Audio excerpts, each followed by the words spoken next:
JazzCast Pros.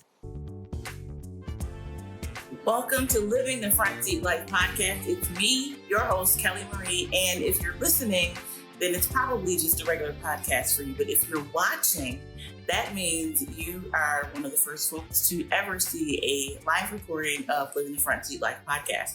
So I am at the Eat Off Art pop-up shop in downtown Buffalo.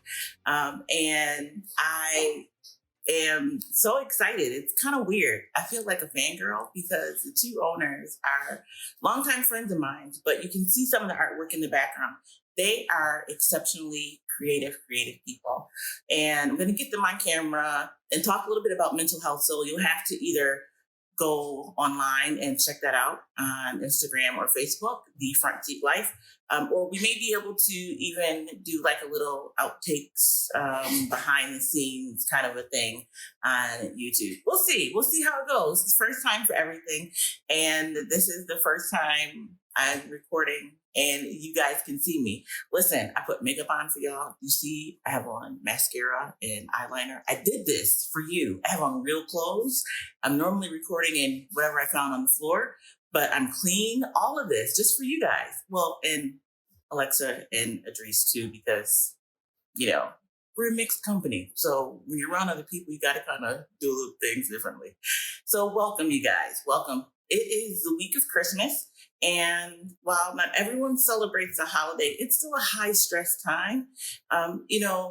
Between the media, between driving around in your towns or cities and seeing the winter decorations, all of the Lifetime movies and Hallmark movies about love during Christmas time and, Santa Claus making special things happen for special people, this could be a great time for you. Those could really be your jam, or you could be like, maybe not.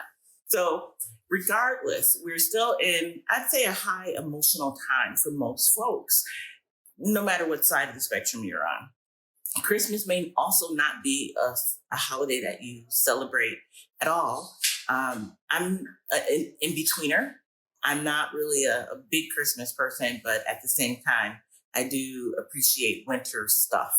It could be because my birthday just passed, but it could also be because winter is just the dope season. So, but listen, let me just add a little asterisk. Not the winter when it's like muddy snow and dirty, like that pretty fresh fall and winter when you can go outside without a coat on. That's the kind of winter I like. So being in Buffalo, we don't have that for our 9 months of winter, but we have it from, time to time. So it's cool things.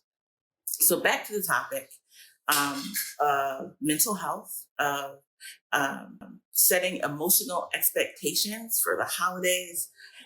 It may be easy for you to do. It may not be so easy for you to do. And the first thing I want to let you know is it's okay. First of all, wherever you are, however you're feeling, it's okay. If you're feeling good, that's okay. If you're not feeling good, that's okay too. It is okay to not be okay. Not just right now, but generally speaking, because we're talking about mental health.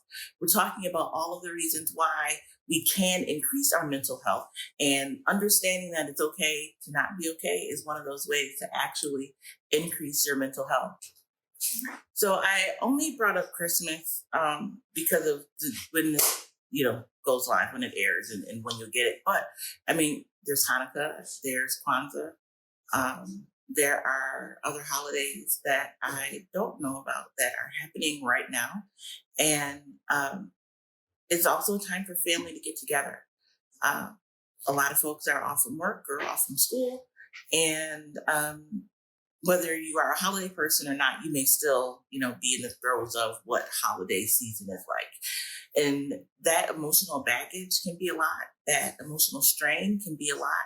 And so I want to talk about four quick steps that you can implement, four little tools that you can use to help get you through this time. And as I talk, it may turn into 5 or 6 or 7, but right now I have 4. We'll see what happens as the broadcast goes on. But the first thing I really want to encourage you to do is to be kind to yourself. I say it a lot, but being kind to you is so important at times like this. We put a lot of pressure on ourselves, we put a lot of stress on ourselves to be perfect always, but a lot of folks even, they go a little further and push themselves a little more during the holiday season with the perfect gift cards, with the perfect, family photos, with the perfect dinners, with the perfect gifts, period. And it's not always possible. First of all, it's not possible to be perfect, but it's not always possible to get everything the way you want it to be. So being kind to yourself really is the first tool to managing your expectations and emotions and this time right now. So what does that look like? What does being kind look like to you? So for me, being kind to myself really is negating self-talk, stopping the conversation from happening before it happens. We can't always change or determine the thoughts that come into our headspace, but we can determine whether or not we feed them. We can determine whether or not we focus on them. And you can choose if you focus on the negative thoughts, the over-consuming thoughts, or on more well-balanced, healthier thoughts that pop into your mind. So that's one way you can be kind to yourself, is when that conversation starts to gently shift to something more positive. I know I've shared with you guys the story of Michael Phelps when he was going through a depressive episode. His therapist told him, and self-talk was an issue. He was having a lot of negative self-talk and thoughts of unworthiness. And so the therapist told him every time he walked through a door, every time he walked through an archway, to say something positive about himself. This is another tool that you can implement.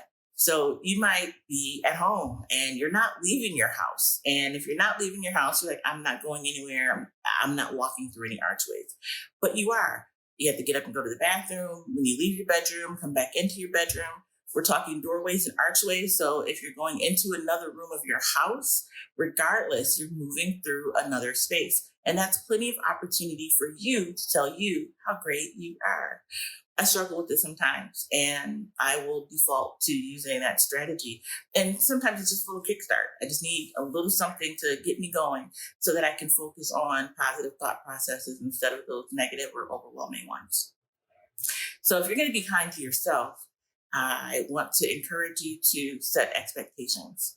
Set expectations for you, set expectations for others. So we're talking about some folks may not want to celebrate the way they used to. Maybe they have never celebrated before, and now all they want to do is spend time together. Everyone's in a different place. And so it's important for you to know what your expectations are, what's good for you, and what's not good for you. This kind of ties into boundary setting. So setting expectations. Are you expecting people to come to your house? Are you letting people know, don't expect to see me because I'm not coming to your house? Whatever those are you celebrating? Are you not celebrating? Are you gift giving? Are you not gift giving? Do you have a dollar amount on gifts? Do you want to, do some outdoor activities because you want to spend time with your friends and family, but not in close quarters the way that you used to? There's a lot of expectations that people have, and usually expectations don't match up. Sometimes they do, but they don't always match up, even if you're in a repetitive situation. So even if it's family dinner and you always have family dinner every year, people have different expectations of what that's going to look like. And they're not going to be the same, even though you're in the same space time and time again. So setting those expectations and communicating them clearly to those that you love or those that you don't love, it really is a great tool that you can use to help manage your emotional, I really don't want to use the word luggage, but we'll use that, your emotional space for a time like this. So we have be kind, we have set expectations, and I mixed in there set boundaries. Boundary setting is really key. You can set your own expectations, but if you don't articulate them, if you don't have stipulations around what those expectations will and will not do, or the repercussions for, I think you guys know where I'm going with this, but when you have repercussions for your expectations, it's so much easier to set boundaries. Those boundaries are going to help you help yourself. Those boundaries are going to help you really figure out and be better able to deal with your emotions. We're talking about emotional health. We're talking about mental health. We're talking about what it means to really be healthy at a time like this. So we have be kind to yourself, set expectations, and set boundaries. The fourth one is to be the light. Now, I talk about be the light and being the light all of the time, but what does that mean right now? It may not be easy to be the light. Again, we have all of these things going on around us. We're managing loss. We're managing the expectations of others. We're managing our own expectations and setting boundaries. And it's not always easy to remember to be the light, to be that voice of kindness, to be that kind act for someone. Now, usually this is the time where a lot of folks are giving. They are making year-end contributions. And this is a time where, food pantries have food overwhelming their shelves because a lot of people are giving. They're giving of themselves. But there's a difference between giving a thing, like making a donation, and giving something internal, like kindness. So be kind to others, being the light. Opening the door, saying hello. You don't have to say happy holidays. You don't have to say Merry Christmas. You don't have to say anything. You can just open the door and be the light. You can say, hello, how are you? And wait for an answer and be the light. You can be open and honest with where you are, setting expectations and those boundaries, and still be the light. So I encourage you guys, when you are really looking at taking on too much or setting those boundaries, I'm going to go with setting boundaries and expectations so you're not taking on too much, but y'all grown and you're going to do whatever it is you want to do. My recommendation would be to set those boundaries and only take on healthy amounts of things. You know what that's going to be, and it's going to be different for everyone. So one of the things that I did not originally intend to mention, but I think is important to talk about, is asking for help. We have got to get to the place where we are comfortable asking for help. It's okay. We're human and we cannot do it all. And so in asking for help is not showing that you're weak or you can't handle things. It's saying, listen, I know what I can handle and I need help handling the rest. It is a positive affirmation towards setting those boundaries and those expectations. So I want to add that to the list. So now you have five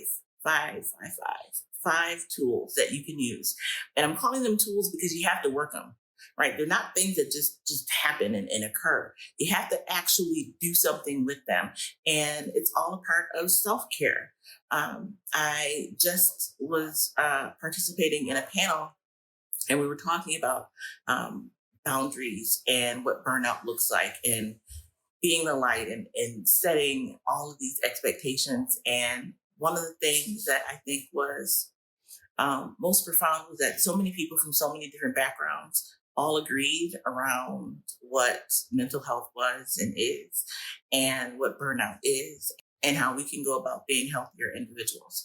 So I think that's it, folks. You have your tools. Now you have 5 instead of 4. You got that little bonus tool, and you are on your way to managing not only this week, but the new year. It's coming and we are going to talk about it. So thank you for joining me. Thank you for listening. Like, subscribe, follow, share, all that good stuff. Leave comments. Again, this is our first video of the podcast, our video podcasting episode.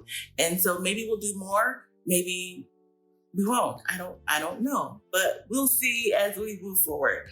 A big shout out to Alexa and Andres Wadjet here at Eat Off Art for hosting Living the Front Seat Life podcast. I love being in this space. I love being in their space. They're great, amazing people. And I want you to check out the uploads for our conversations that we're doing, like behind the scenes, post-production, fun stuff.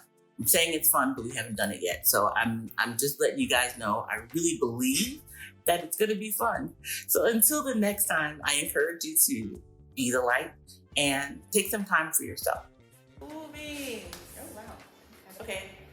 So, hi guys. Is this recording? Yeah, it's recording. All right. On location. Like that, it adds to the depth of the broadcast. Okay. Yes. Dropping a whole bunch of stuff.